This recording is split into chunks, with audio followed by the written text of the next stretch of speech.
Hoje nós iremos reagir e analisar uma das coisas mais incríveis de todos os tempos do audiovisual. Trata-se do episódio O Barbeiro de Sevilha, do Pica-Pau.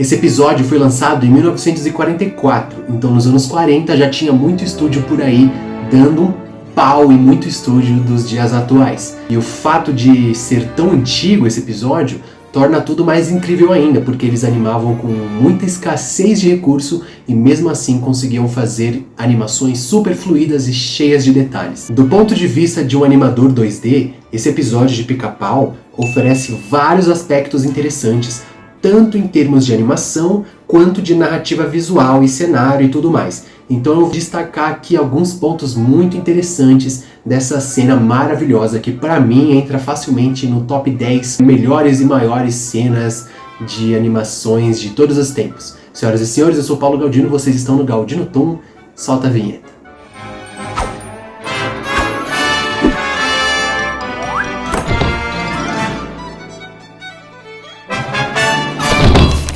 Então bora começar em 3, 2, 1...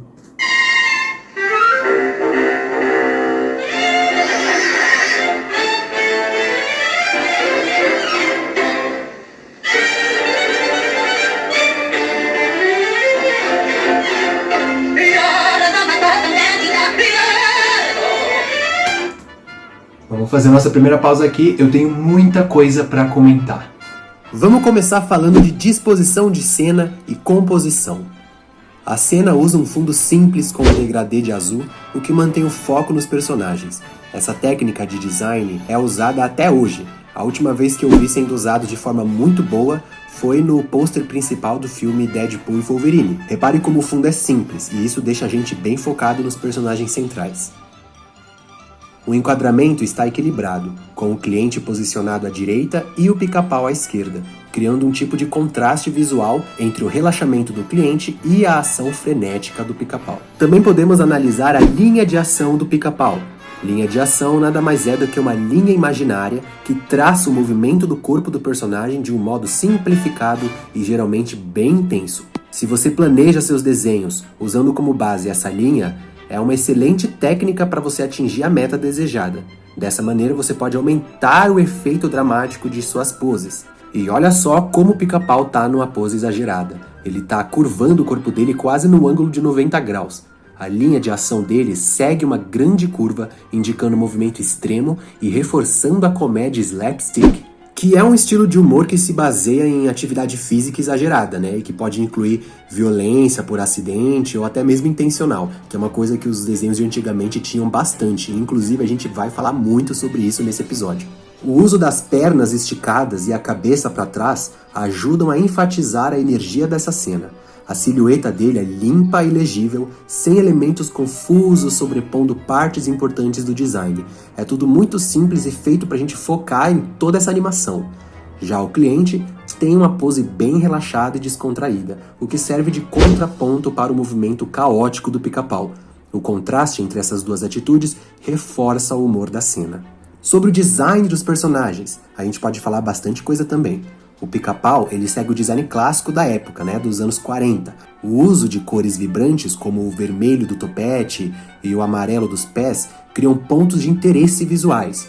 O cliente, por outro lado, tem um design mais arredondado e volumoso, com cores mais neutras. Isso reforça aquele contraste que a gente estava falando aqui, tanto em forma quanto em cor, com o Pica-Pau, o que ajuda a destacar os dois personagens na cena.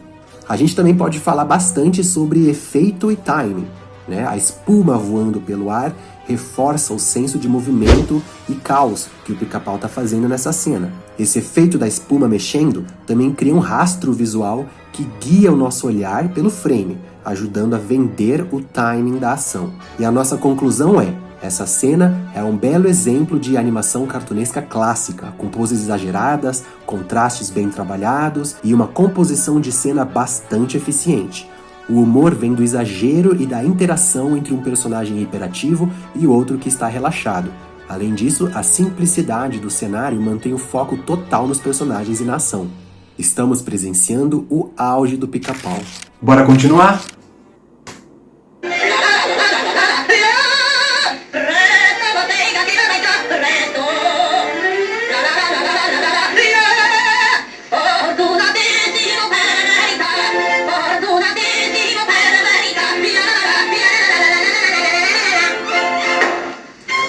Nossa, muita coisa pra falar, vamos lá. Para começar, eu queria mostrar aqui que nessa cena, em alguns frames, a espuma some de um dos pés do cliente. Esse tipo de inconsistência era bem comum nas animações antigas, já que os animadores precisavam desenhar cada quadro da animação.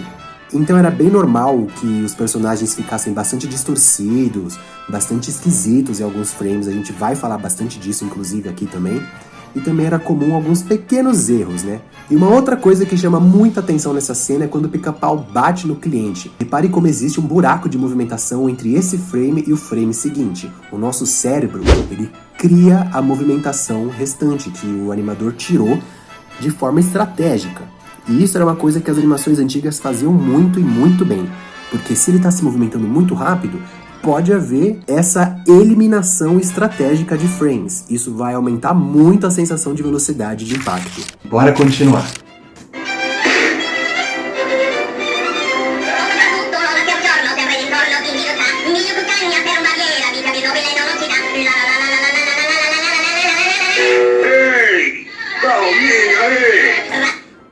Vamos de novo. Nessa parte fica ainda mais nítido a inconsistência dos frames. Repare como a cor do pescoço do cliente some, um frame sim e um frame não. Aí a cor aparece e desaparece, aparece e desaparece.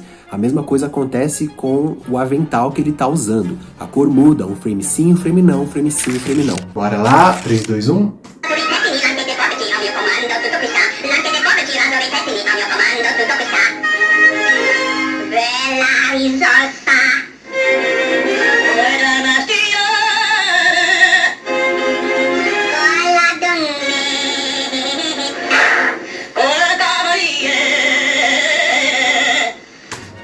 Cara, genial. Vamos lá. Essa é uma das minhas cenas preferidas desse episódio. O Pica-Pau saca uma navalha gigantesca e ele começa a meio que ameaçar o cliente com ela. Ele pega ela, estica o braço dele para trás, colocando o perigo da navalha longe do cliente. Inclusive, nessa hora, eles botam um efeito de brilho nela, né? Pra gente observar como ela é grande e afiada. E aí ele coloca a navalha distante do cliente. Só que daí, de repente, ele pega essa navalha e joga com tudo na cara dele de raspão.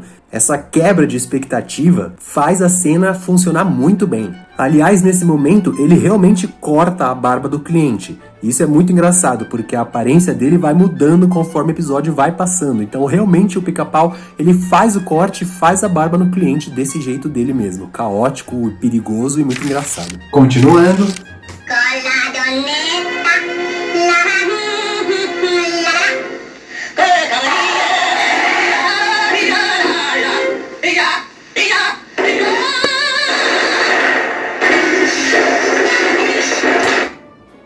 Bora, vamos falar de novo? Agora o fundo de degradê azul sumiu e agora eles colocaram um pouco de cenário. É o suficiente pra gente se situar na cena, mas continua sendo apenas a representação do cenário. Quase não tem sombra, tem pouquíssima luz, serve justamente pra gente continuar focando nos personagens, mas sem se perder no cenário. E nesse momento o Pica-Pau gira o cliente na cadeira tão rápido que ele vira um borrão giratório, né? E aí eles usam dois efeitos, o Motion Blur e o Smear. O Motion Blur é feito com traços circulares suaves e linhas secundárias para indicar a velocidade. O rosto do cliente quase desaparece no meio do giro, deixando apenas alguns traços para sugerir que há um personagem ali. Isso é um truque clássico da animação tradicional, onde o exagero do borrão faz a cena parecer ainda mais rápida do que seria na realidade. E o Smear pode ser trabalhado de diversas formas. Você pode esticar o seu personagem, e você também pode fazer ele ficar com múltiplos elementos, como por exemplo nesta cena, ele tem vários olhos. Quem fazia isso muito bem era o Johnny Bravo. Reparem também como eles trabalharam muito bem na animação do avental que o cliente está usando. Quando o cliente termina de girar, o avental continua o movimento, perdendo energia. O nome disso é follow through, que é basicamente um segundo elemento ligado ao primeiro elemento. E quando o primeiro elemento termina de se movimentar, o segundo elemento ainda se movimenta e vai perdendo energia logo em seguida. E eles trabalharam isso de forma perfeita com esse avental. Logo em seguida, o Pica-Pau esmaga o cliente no teto do salão. E aí eles usam uma técnica que é um dos princípios da animação, chamado Squash and Stretch, ou do português, esmagar e esticar. Essa técnica consiste em esticar e comprimir os seus personagens para criar movimentos impactantes e bastante dinâmicos. Funciona perfeitamente bem em animações de comédia. Os Looney Tunes usavam muito isso, o Tom e Jerry também. Quase toda animação de comédia usava essa técnica com bastante eficiência e bastante frequência. Voltando...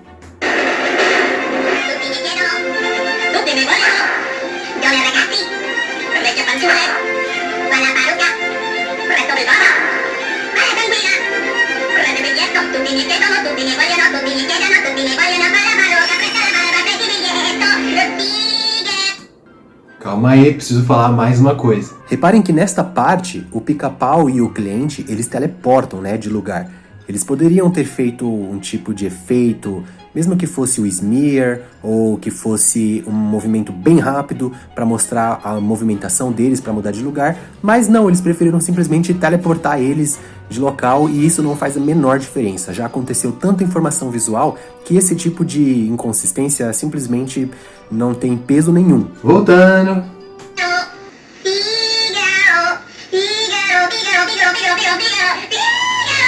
Mamãe!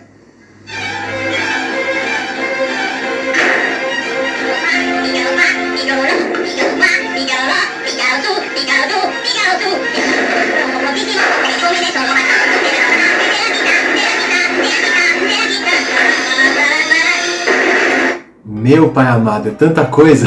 Na animação, existe uma coisa muito importante chamada Secondary Action. Isso vai mostrar se um animador é bom mesmo ou não. Eu vou usar como exemplo o meu exercício de estudo de animação. A principal ação desse personagem é o salto. Ele dá 2 pulos, mas eu quis colocar uma secondary action, que é ele se desequilibrando e achando o seu equilíbrio. Isso vai enriquecer a movimentação do seu personagem e, consequentemente, a sua animação. E repare que o cliente está disfarçado e a principal ação dele é correr. Só que ele, por algum motivo, pega o chapéu, levanta e bota de novo. Não se engane, parece simples, mas para o animador dessa cena, isso com certeza deu muito trabalho. E ele não precisava ter feito isso, mas ele fez questão de fazer, porque isso enriquece a movimentação. Nessa parte que o Pica-Pau fecha a porta, ele não vem lá de trás, ele vem de trás da porta. E mais uma vez, efeitos de velocidade na animação foram bastante usados. Em todas as cenas foram usados, mas nessa porta aqui especificamente, caramba, ficou parecendo até mesmo um redemoinho. Reparem também que o cabelo do cliente desaparece em um dos frames, mas, como eu disse, a gente nem repara nesse tipo de coisa e nem faz muita importância, porque a animação já é genial e cheio de informação. Então a gente não se importa e não leva em consideração esse tipo de inconsistência. Não tira nem um pouco da genialidade dessa cena. Essa cena aqui também mostra pra gente um dos grandes mistérios das animações clássicas. Reparem que as 3 gavetas que se movem nessa cena aqui, elas são diferentes das demais. Acontece que na animação tradicional, os cenários eram pintados à mão em backgrounds fixos, enquanto os elementos que se moviam, como por exemplo essas 3 gavetas, eram desenhados em folhas de acetato sobrepostas ao fundo. E aí causava esse efeito, O fundo geralmente era feito com técnicas mais detalhadas, como pinturas em guache, por exemplo, e os objetos animados eram desenhados com contornos mais sólidos e cores mais chapadas. Isso criava um contraste natural entre os 2 elementos, tornando óbvio qual parte da cena, qual parte do cenário iria se mover. Esse contraste entre cenário fixo e cenário que se move acontece também nessa cena onde eles começam a andar na mesa. Repare que os produtos que estão na mesa, eles têm uma iluminação. E aí quando eles começam a se mover e cair, eles ficam com outra iluminação, porque agora eles são parte de outra camada. Aliás, para essa cena ficar boa e funcionar, eles aumentaram em muito o tamanho dessa mesa. E para não ficar uma coisa extremamente exagerada, eles colocaram essa pia no meio, dividindo então essa mesinha azul em 2 partes. Isso foi uma sacada genial. Aliás, esse golpe do Pica-Pau foi um movimento de esgrima, Só que é tão rápido que a gente acaba nem percebendo. Bora novamente, voltando.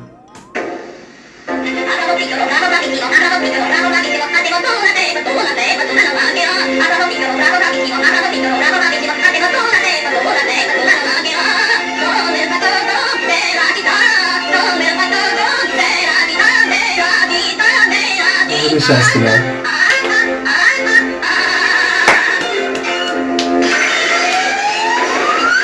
Perfeito.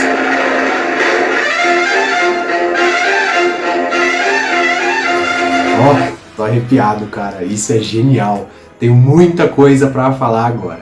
Primeiro, que aula de perspectiva que eles deram pra gente agora. Reparem como o cenário vai diminuindo e apesar de ser um cenário bastante simples, ele é muito bem trabalhado. A forma como o Pica-Pau mistura a risada dele, que ele dá no final do episódio, com o final da música, é simplesmente perfeito. Inclusive, repare como o cliente é animado de uma forma muito simplória. Eles inclusive reutilizam os frames dele correndo e só ficam invertendo ele de lado. Mas funciona muito bem, porque o nosso olho está focado no Pica-Pau. Então não tinha necessidade deles animarem o cliente correndo com tanta perfeição assim. Então acaba funcionando. Inclusive, olha só como ele fica torto nesses frames em que ele está voltando em direção ao Pica-Pau. Só que a gente não se importa, porque é tudo tão fluido, rápido, é tanta coisa acontecendo, que esses detalhes passam despercebidos. E a última coisa que eu gostaria de falar sobre esse episódio é que eles tiveram que calcular a movimentação do Pica-Pau com a batida da música, com o ritmo da música, o que tornou todo esse trabalho ainda mais complexo e eles conseguiram fazer com perfeição. Só nos resta aplaudir.